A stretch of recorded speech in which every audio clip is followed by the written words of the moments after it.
지난 영상에도 좀 언급을 했는데요. 그냥 수치가 하나 있다고 그 수치를 바로 해석할 수는 없습니다.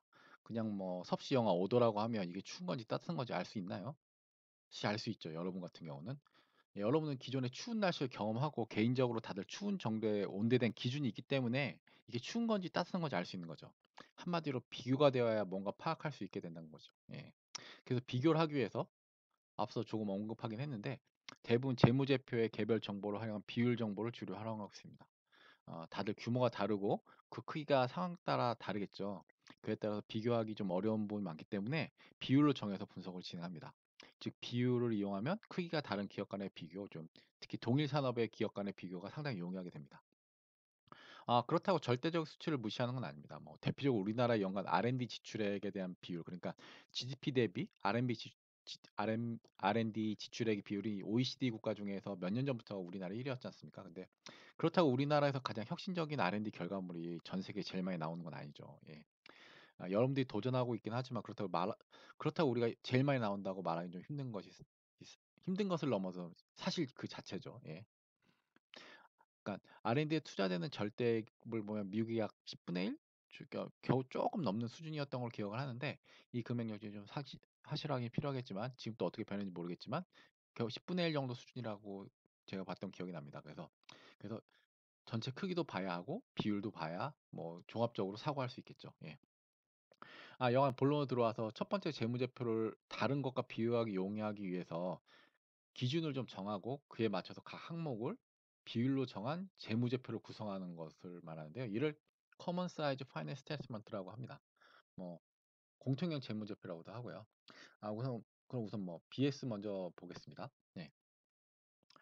우선 자산 총계 항목을 기준으로 잡는데요. 자산 총계 항목을 100%를 본다는 얘기죠. 예. 이 금액에 따라서 BS상에 예, 모든 계정 과목의 금액을 상대적인 비교로 바꿔줍니다. 이렇게 하면 상호 비교도 쉽게 할 수 있고 추세 분석도 가능하죠. 상호 비교를 통해서 주식의 종목을 선정하기도 하지만 기업 내부의 현황을 파악하기도 합니다. 다음에 예시를 통해서 좀 더 살펴보도록 하겠습니다.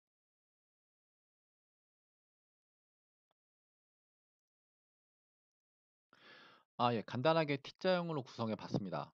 예, 보시다시피 T자죠. 예, 이렇게. 예. 예. 대체형이 의미 전달에서 무리가 없을 거라 보지만 뭐 해당 계정에 뭐 현재 우리말로 어떻게 되어 있는지 확인이 좀 필요하다는 걸 사전에 좀 말씀을 드리겠습니다. 그리고 상당히 단순화했다는 것도 염두에 두고 좀 보셔야 될 것 같습니다.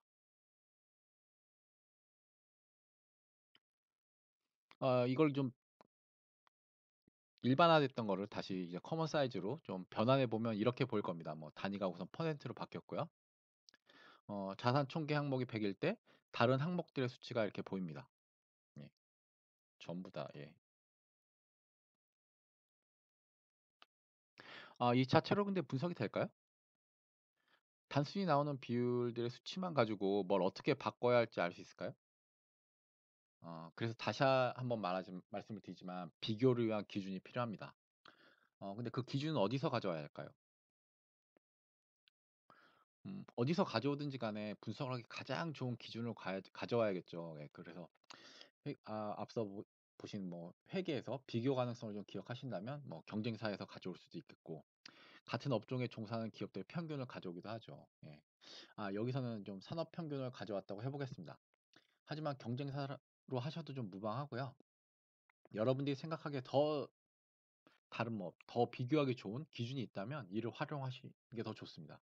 뭐 아인슈타인 얘기한 뭐 불변의 우주의 법칙이 아니기 때문에 더 좋은 게 있다 생각하시면 편하게 쓰시면 됩니다. 다만 그거에는 근거가 있어야겠죠. 이게 더 좋다라고 얘기할 수 있는. 예. 회계에서 비교 가능성 문제 때문에 같은 업종에 종사하는 기업들은 대부분 비슷한 회계 처리 방식을 씁니다. 하지만 좀 아까 말씀드린 것 비슷하지 똑같진 않거든요. 좀 다를 수 있는 항목들이 있어서 일률적으로 비교할 수는 없고요. 감가상각 방법이나 기타 회계 처리 방식에 대한 주석을 보고 좀 조정해야 할 항목들이 있는데 하지만 여기서는 뭐 모두 같은 회계 처리 방식을 쓴다고 가정해서 어떻게 뭐 같은 업종의 산업형을 구했다고 뭐 해 보겠습니다. A사의 자사 항목을 보면 그렇게 차이가 나는 것 같지는 않습니다. 뭐 산업평균이랑. 다만 현금의 비율이 산업평균의 절반 정도라는 게 좀 특이하고 재고나 외상 매출금이 좀 많은 느낌이 있습니다. 유동성을 좀 더 공격적으로 관리하고 있는 걸 봐서는 업력이 오래돼서 장부에 나오지 않는 거래 상대방과의 신용이 좀 좋거나 아니면 뭐 전략적인 선택이거나 둘 중 하나겠죠. 아니면 둘 다일 수도 있고요. 기업의 다른 정보를 좀 통해서 확인이 필요한 사항일 것 같습니다. 부채 항목도 좀 간단히 보도록 하겠습니다. 자본이 부채에 비해 뭐 높은 편인 건 알 수 있습니다. 대부분 자체에서 좀 조달할 때로 볼 수 있겠죠. 어, 장, 장기 부채 부분 역시 좀 평균 어깨보다 좀 낮고요. 하지만 유동 부채 항목을 보면 상당히 낮은 편으로 보입니다. 이런 경우 대체로 거래 신용도가 낮은 경우라고 보여지고 대체로 신생기업이나 초기기업에만 좀 많이 보이는 편입니다. 앞서 본 자본금의 비율이 높아서 업력이 쌓여가면서 거래 신용도가 쌓이면 점차 업계 평균이 될 수 있을 거라고 보고요. 그러면은 따라 그럼에 따라서 좀 후에 살펴볼 레버리지 효과로 인해서 이익이익이 더 늘어나는 성장세도 점차 높아질 것으로 기대됩니다. 지금의 경기가 좋은 편이라면 성장이 기대되는 BS라고 좀 할 수 있겠죠. 다만 앞서 언급한 유동성 관련 자산의 유동성 아까 했던 건 내가 좀 대치되는 내용이 아까 있었지 않습니까? 그러니까 이제 관련 지표 사이 명확히 알기 어려운 사항이 있다는 얘기죠. 이를 위해서 자기 자신과의 비교도 좀 필요해 보이고 부가적인 정보가 더 수집해야 함을 알 수 있을 것 같습니다. 우선 이런 전년도의 BS를 구했다고 해 보겠습니다. 아까 전에는 2000 X9년이었죠. 그 총액을 좀 비교해도 당연히 좋은 정보를 생산하고 분석할 수 있을 것입니다만 지금 저희는 비율로 정한 내용을 살펴보는 것이니까 커먼 사이즈로 변환해서 비교해 보겠습니다. 전에 BS를 비율표로 바꿨을 때 내용인데요.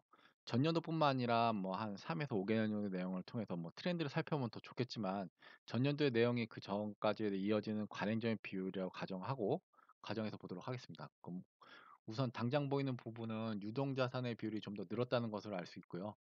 재고자산을 제외하고 유동성 부분이 낮은 기업이 계속 공격적인 영업을 했음을 알 수 있는 부분입니다. 다만 그 부분이 지금은 좀 완화하려는 것 같고요. 이건 전체적인 경기 지표를 보면 더 명확히 알 수 있겠죠. 이제 요즘처럼 경기 침체기에는 더 자기의 좀 안정성을 위해 가지고 현금 비율을 높이는 건 당연하니까요. 제가 계속 공격적인 영업을 했다고 했는데 현금의 비율이 낮으면 기업이 단기에 찾아온 어음이나 채권을 처리하지 못할 가능성이 높아지죠. 하지만 현금 그 자체는 수익을 창출할 수 있는 자산이 아니기 때문에 완전 경쟁 시장, 완전 자본 시장을 상정해서 언제 어느 때나 필요한 차을 조달할 수 있는 시장이라면은 현금은 0일 때 가장 기업은 효율적으로 움직인다고 볼 수 있습니다. 하지만 그런 시장은 거의 없는 게 아니라 없는 거죠. 예. 대출 신청 후에도 돈을 받는데도 시간이 소요되기 때문에 거래를 계속하기 위해서는 현금을 항상 어느 정도 필요합니다. 그래서 현금의 비율이 낮을 때 대체로 공격적으로 사업을 운영한다고 하는데요. 뭐 하지만 이제 제도적으로 특정한 문제가 있을 때 현금이 거의 0에 가깝게 내려가기도 합니다. 그거는 이제 후에 시간이 있으면 한번 얘기해 보도록 하겠습니다. 물론 뒤에 살펴볼 회전율 등의 지표도 보조적으로 봐야 이 기업이 공격적인지 아닌지 알 수 있습니다. 그리고 유동자산과 비유동 부채의 차이, 순운전자본이라고 했죠. 네트워킹 캐피탈, NWC가 늘어났음을 알 수 있고요. 자본금의 비율도 증가를 했지만 전체로 늘었음을 알 수 있죠. 그래서 뭔가 경기가 나빠지는 것에 일정 부분 대비하는 모습이지 아닌지 좀 확인을 좀 해봐야 될 것 같습니다. 다음은 손익계산서도 똑같이 할 수 있습니다. 다만 기준이 매출액 총액으로 한다는 점입니다. 아까 전에는 BS에서는 자산 총액으로 했지 않습니까? 근데 여기 손익계산서는 매출액 총액으로 해서 바꾼다. 그러니까 손익계산 항목뿐만 아니라 이익이익 처분계산서까지 연결하면 이해관계자들이 가져가는 부분에서 매출액에서 어떻게 나눠가는지를 알 수 있는데요. 그럼 예시를 하나 보도록 하겠습니다. 우선 우리나라의 소액계산서 차이를 먼저 얘기를 해야 될 것 같은데요. 여기서는 공장 활동하고 마케팅 활동을 전혀 안 하는 이상한 기업을 가정해도 됩니다. 그런데 제품을 만들어서 판매하기 위한 대부분의 현금성 지출 항목 모두 매출원가에 넣었다고 보시는 게 더 좋을 것 같습니다. 어, 어떤 사람의 인건비는 매출원가에 넣고 어떤 사람의 직원 인건비는 판매비 일반 관리비에 넣고 하는 식의 내용은 좀 회계를 좀 공부를 하셔야 되고요. 이런 인건비와 마찬가지로 각종 비용에 있어서도 구별 기준이 있지만 재무 입장에서는 모두 다 매출을 위한 기본 본연의 불가피한 활동을 보기 때문에 이번에는 구별하지 않는 것으로 구성했습니다. 물론 구별의 실익이 없는 건 아니고요. 기업의 활동을 분석할 때 구체적으로 하지만 여기선 쓰지 않았습니다. 예. 창업을 좀 공부해 보신 분이라면 다들 어느 정도 경영 전략을 공부하실 텐데요. 이때 대표로 쓰게 되는 게 포터의 기업 가치 사슬이라는 게 나오는데요. 오각형 모양의 활동 모두 매출 원가에 놓았다고 보시면 될 것 같습니다. 그래서 비현금성 항목으로 감가상각만 판관비에 넣었습니다. 다음으로 영업의 비용만 넣었는데요. 영업의 수익은 없다고 가정했습니다. 영업의 수익 중에 대표적인 게 이자 수익이라고 있습니다. 예. 이건 뭐 제 개인적으로 상식적으로 봐도 좀 이상하다고 생각되는 건데요. 돈이 필요해서 대출을 받는데 예금을 한다?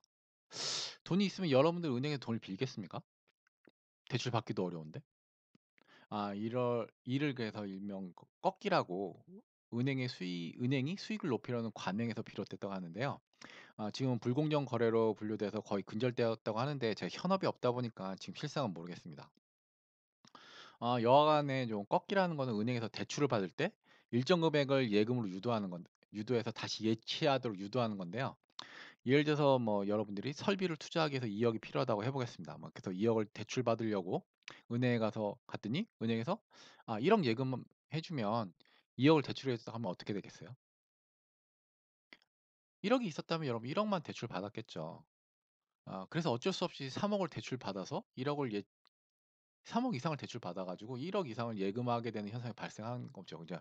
근데 뭐 나는 2억이 필요하니까 1억 이제 1억만 더 빌려 가지고 그만큼을 은행에 예금한다. 그렇게 보시면 가장 심플할 것 같은데 그럼 은행은 1억에 대해서 예금 이자를 지불하긴 하죠. 하지만 3억의 대출 이자가 발생하지 않겠습니까? 예금 이자랑 대출 이자가 같다면 불필요한 일인데 대출 이자가 예금 이자보다 훨씬 높을 테니까 실질적으로는 2억 원에 대출된 금액은 실제로 2억만 대출돼 준 건데 공제된 대출 이자보다 훨씬 높게 되는 거죠. 예. 그래서 공정한 시장이라면 영업의 수익이 발생하는 게 어렵지 않을까 해 가지고 없는 것으로 처리했습니다. 물론 뭐 영업의 수익에 임대료 수익이라든지 기타 기업에 투자해서 받은 배당금이라든지 더 여러 가지가 있지만 이는 기업의 본원적인 활동과는 관계없이 발생한다고 봐서 일어날 필요가 없는 거죠.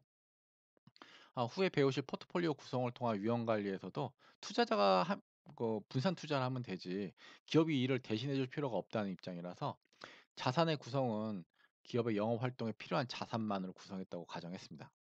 이에 따라서 영업의 수익은 발생할 가능성이 거의 없겠죠. 법인세율은 뭐 좀 아시는 분은 이거 좀 높다고 볼 수 있습니다. 예. 우리나라 현재 최고 세율이 25%거든요. 미국도 35%인데 25%로 낮춘 것으로 알고 있습니다. 그래서 해당 수치를 계산해 보면 현실적인 가정은 아니지만 대략 34% 정도 나오는데요. 수익 구간별로 세율의 변화 때문에 미국이라면 예전에 35%에서 1% 정도 낮았다. 그렇게 보시면 될 것 같습니다. 그리고 이 다음 항목들은 이익경무 처분検서 항목이죠. 예. 이런 항목들을 대표의 항목을 좀 붙여 가지고 최종 주주의목과 기업 유보에 대한 내용을 추가했습니다. 후에 우리나라 기업의 재무제표로 한번 분석해 보시면 좋을 것 같습니다. 손익계산서도 BS와 마찬가지로 비교 대상을 찾아서 구성해 보면 어디에 강점이 있는지, 어디에 약점이 있는지 를 파악할 수 있습니다. 또한 뭐 특정 연도와 매출액 간 각 항목을 100으로 지수화해 가지고 다른 연도들의 비교 다른 연도들의 결과를 좀 비교해서 살펴보면 기업의 성장과 강점 및 약점도 살펴볼 수 있습니다. 이렇게 BS랑 IS를 통해 가지고 특정 시점의 특정 비율을 그 이전의 비율들과 비교해서 그러니까 트렌드죠. 트렌드 분석을 하고 특정 기업과 산업 평균을 기준치로 해서 나를 비교하는 뭐 상호 비교 분석, 뭐 피어 그룹 어널리시스라고도 하고 컴파리티브 어널리시스를 하는데 이런 걸 통해 가지고 뭐 그냥 일괄적으로만 하지 말고 이걸 종합적으로 매트릭스 구조로 살펴보면 더 좋은 정보를 생산하고 분석할 수 있을 거라고 봅니다. 다음은 뭐 이런 재무제표의 각 항목을 이용한 재무 비율에 대해서 좀 살펴보도록 하겠습니다.